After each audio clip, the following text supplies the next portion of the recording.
What is up, everybody? It's your friend Matt here, host of the MDM podcast, Everything RC, also co-host of the TSR RC Speed Shop podcast with my good buddy Tim Smith. And I'm here today basically to give you guys a quick little tutorial of how to upgrade your Graupner X8E radio. I'm assuming that most of this will be very standard, regardless of what device, Graupner device you're upgrading. Everything's a little different. I'm doing my best to try and get an ESC and a servo. And of course, I'm buying a charger this year, so I'll be doing updates on all of those devices and making short little YouTube videos like this. Receivers are going to be a little more difficult. A couple of multi-angle kind of situations, show you guys what I do on my end to upgrade them, to update the firmware, pardon me. So we'll worry about those in the coming weeks as I get a little bit better set up to do them. But for right now, let's carry on with the X8e firmware upgrade. Now, the first thing you're going to want to do is get the USB cable that came with the radio to charge it, plug it into that USB port and into your PC. Once you have those two things squared away, you'll be all good. Then what you're going to want to do from that point on is you're going to want to come to this website here, open up whatever browser you use, go to graupnerusa.com, scroll down to the bottom, and right here under support, it's downloads. You're going to click on that. Should open up a new tab for you and show you everything in here. Now, I have already downloaded these items, so I have them on my system already. The first thing you're going to want to get is the Firmware Upgrade Studio. Click on it. You're going to come to the next one. The only one that I would suggest to download is going to be the PC software. I don't download any of the other ones. I haven't needed them yet. If you're curious as to what they are, just scroll down and it'll actually show you what everything is that's in there. So, you know. Once you have that done, then you can go back and you're going to need to download the firmware for your radio. You're going to get that under radio controls. You're going to scroll down till you see it right here. Radio control X8e hot 4 channel version 1V019. This was beta not too long ago. Good software. I've had nothing but great things to say about it. But that leads me into this next part. Make sure you're always updating all of your hardware. So make sure you update your radio and your receivers, and of course ESCs and servos if software is available for them. I'm not 100% sure if the servos actually have firmware on them. I haven't done much research. As most of you guys know, I run MKS servos. So, but of course, for tutorial and education reasons, I'll do my best to find all that stuff out and do it for you. So once you get to this page, you have a couple of language options. So of course, I speak English, so I'm going to download the English one. So you're going to click that, download that, and save it on your system. Now, for me, again, I've already saved them. So at one point, the file downloaded to my system and is right here. What I've done is I've moved it to my desktop, so it's right there. Now, I didn't want to do that. The next thing we're going to do here together is we're actually going to open up and install the new studio software. I have an older version on my system, so that's why I'm opting to do this right now.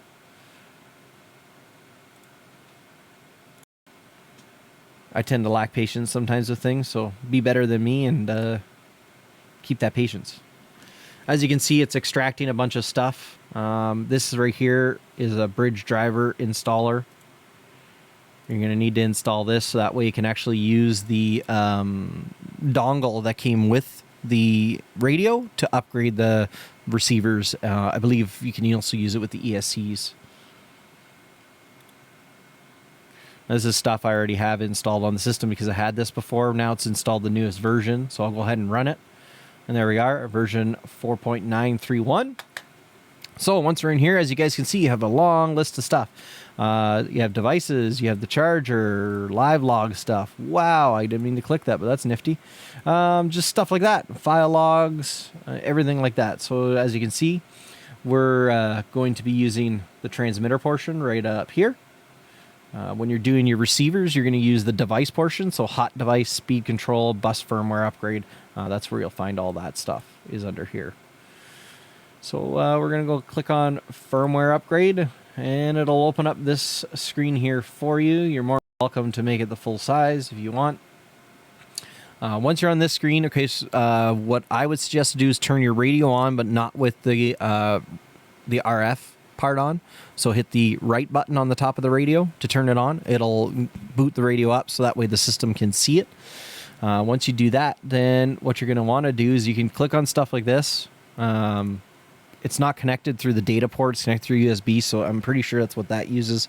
We're going to go under File, Browse. In this case, I've saved the file to my desktop. That's super important. Once you download the file, that you unzip it. I'm running Windows 7 Pro. It already has the unzip software built into it. So I just had to drag and put it on my desktop. You need the file inside the file that you downloaded, if that makes any sense. Once you do that, you're going to go ahead and open it. It says... Really? Interesting.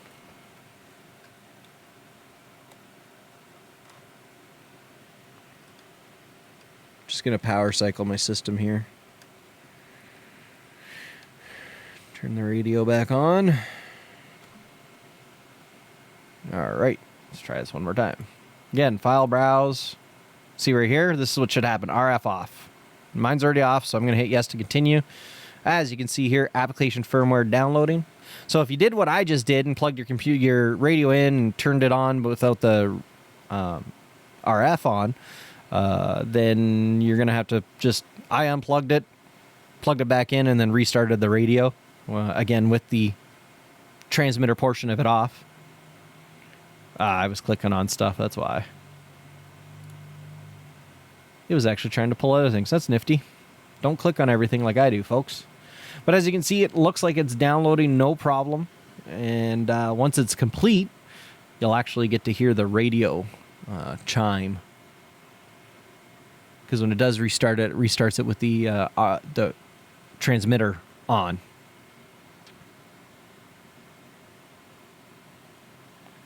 So yeah, I decided to redo this because I got a message from a good friend and a fellow RC racer asking about a video, because I have done one of these a long time ago. And I figured I'd do a little bit better one, put it up on YouTube, and that way you guys would all have it whenever you need it, as opposed to trying to search Facebook a million times for the video that I put up. But other than that, that's going to be about it. We're just going to wait till this is done, so that way I can verify that my radio is back up and running. I have had instances where I've updated the firmware and had some problems, but that was me downgrading the firmware, wasn't upgrading it, because I just wasn't paying attention to what I was doing. So if you ever have problems like that, do not be afraid to try and reinstall the firmware. Also, if you're not overly comfortable with doing this kind of stuff, depending on the situation, time and stuff like that, if you want to reach out to me via Facebook and maybe we can set up a little team viewer session. Obviously, I can't do the physical stuff, but I can try and do the computer end stuff to make sure it's all right for you. But yeah, this is pretty straightforward stuff. I think anybody that's in this hobby at this point, spending, a considerable chunk of change on a radio, kind of knows how to get around on a PC a little bit.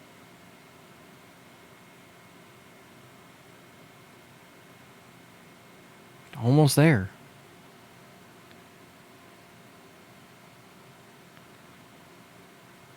So for me, this worked out. This has upgraded me to the official release of the beta software that I was running. I had zero issues with the beta software. And it looks like this is going to complete no problem. We're going to have a radio back up and running here in a very brief moment. Wait for it. Right there. Firmware download a success. And as you can hear, probably just faintly, my radio is back up and running. I'm going to just shut it off because I don't need it on. And that's it. From that point, you're able to go ahead and close your software. Oh, that's funny. I have the latest. Let's see what it does when it checks for updates. Stay with me, folks. Dun, dun, dun. It'd be kind of weird if it had another update. I just installed the most up-to-date one. Oh, look at this. Huh. It does have an update. Again, I haven't explored the full abilities of the firmware update software.